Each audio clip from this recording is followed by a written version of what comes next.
بسم اللہ الرحمن الرحیم۔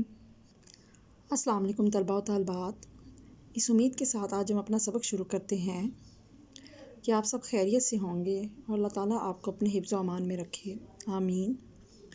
آج ہم جماعت صوم کا باب دوم ایمانیات و عبادات توحید کا حصہ اول پڑھیں گے۔ حصہ اول میں سبق کی پڑھائی کی جائے گی اور اس کی وضاحت دی جائے گی، اور آپ بھی حصہ اول کو بہت ہی توجہ سے سنیں تاکہ آپ کو حصہ دوم حل کرنے میں آسانی ہو۔ حصہ دوم میں مشقی سوالات کروائے جائیں گے۔ آئیں ہم اپنا سبق شروع کرتے ہیں۔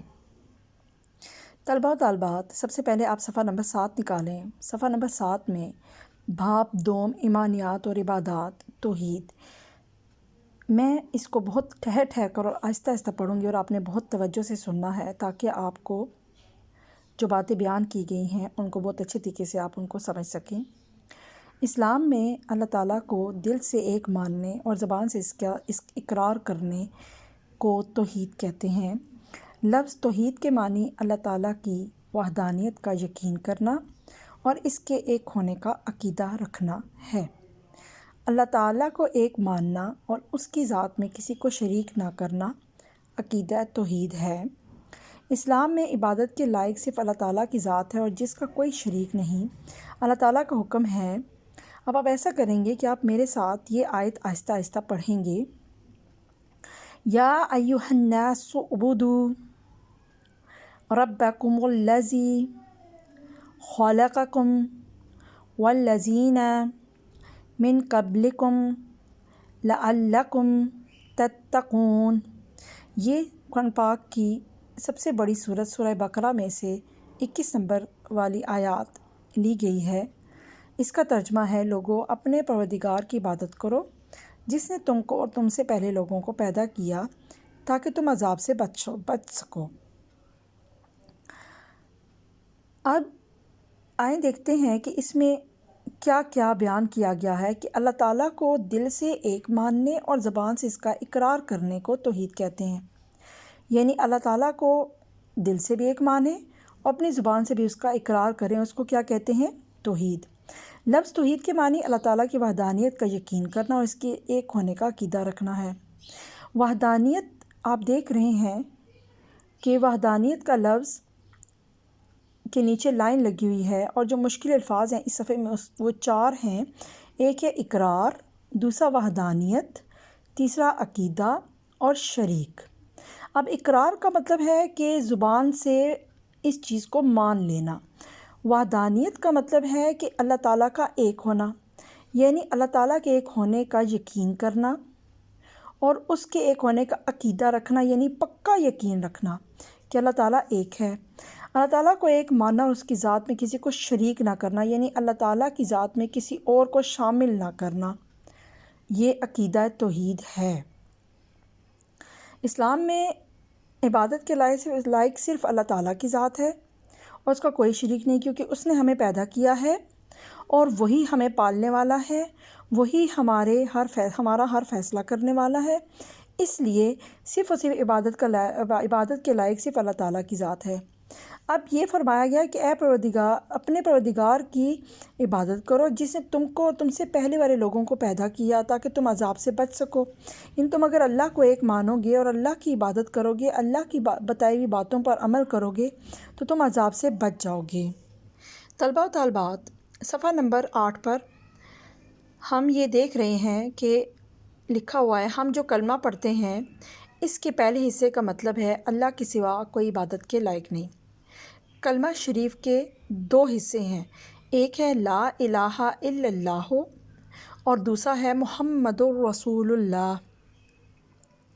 اب ہم جو کلمہ پڑھتے ہیں اس کے پہلے حصے کا مطلب ہے اللہ کے سوا کوئی عبادت کے لائق نہیں۔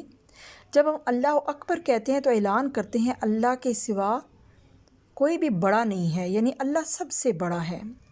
اللہ تعالیٰ ہی تمام دنیا کا مالک ہے، ہم اس کی مخلوق ہیں۔ اللہ تعالیٰ نے تمام دنیا کو پیدا کیا اور ہم اس کی مخلوق ہیں کیونکہ اس نے ہمیں پیدا کیا، اس لیے اسی کی عبادت کرنی چاہیے۔ یہی عقیدہ توحید ہے، یعنی اللہ ایک ہے، اللہ ہمارا مالک ہے، ہم اس کی مخلوق ہیں اور اس بات کو ہم دل سے بھی مانیں اور زبان سے بھی اقرار کریں تو یہ عقیدہ توحید کہلاتا ہے۔ توحید کے اقرار اور اعتقاد کے بغیر ہمارا کوئی عمل یا عبادت قبول نہیں ہوگی۔ اب اللہ تعالیٰ فرما رہے ہیں توحید کے اقرار اور اعتقاد کے بغیر تمہارا کوئی عمل بھی اور کوئی عبادت قبول نہیں ہوگی۔ اگر تم یہ دل میں کہو گے کہ میں اس چیز کو، اگر تم نہیں مانو گے کہ اللہ تعالیٰ ایک ہے، یا وہی ہمارا مالک ہے، یا وہی ہمارا خالق ہے، یا اسی نے ہمیں پیدا کیا ہے، تو اگر تم یہ دل سے چیز نہیں مانو گے تو تمہارا کوئی عمل یا عبادت قبول نہیں ہوگا۔ عقیدہ توحید کا الٹ شرک ہے۔ شرک کا مطلب ہوتا ہے کہ اللہ تعالیٰ کی ذات میں کسی کو شریک کرنا، یعنی اللہ کے برابر کسی اور کو سمجھنا، جس کا مطلب ہے اللہ تعالیٰ کی ذات میں کسی اور کو شریک بنانا۔ شرک اللہ تعالیٰ کی نافرمانی اور بہت بڑا ظلم اور گناہ ہے۔ اللہ تعالیٰ نے ارشاد فرمایا، اب آپ میرے ساتھ اس آیت کو پڑھیں، وَإِذْ قَالَ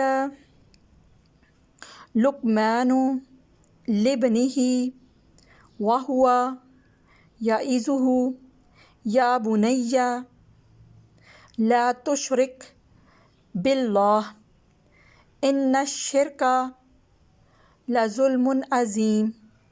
یہ آیت سورہ لقمان کی آیت نمبر 13 ہے۔ اس کا ترجمہ ہے، اور اس وقت کو یاد کرو جب لقمان نے اپنے بیٹے کو نصیحت کرتے ہوئے کہا کہ بیٹا اللہ کے ساتھ شریک نہ کرنا، شرک تو بڑا بھاری ظلم ہے۔ اب ہم رسالت پڑھتے ہیں۔ رسالت اللہ تعالیٰ نے انسانوں کو زندگی گزارنے کا سیدھا راستہ دکھانے کے لیے اپنے مقدس بندوں کو بھیجا۔ اچھا، اب وہ مقدس بندے کون سے ہیں؟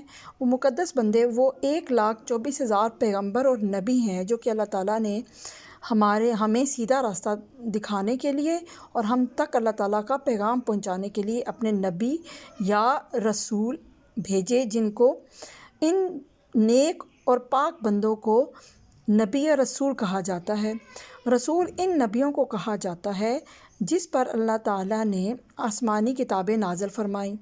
اللہ تعالیٰ کے نبیوں اور رسولوں نے اپنی امت کے لوگوں کو توحید کا سبق دیا اور شرک سے روکا، یعنی اللہ کے ساتھ کسی کو شریک نہ ٹھہراؤ۔ انہوں نے تمام انسانوں کو آپس میں پیار و محبت سے رہنے کے علاوہ ہمدردی، اخوت، عدل و انصاف، رواداری کا درس دیا۔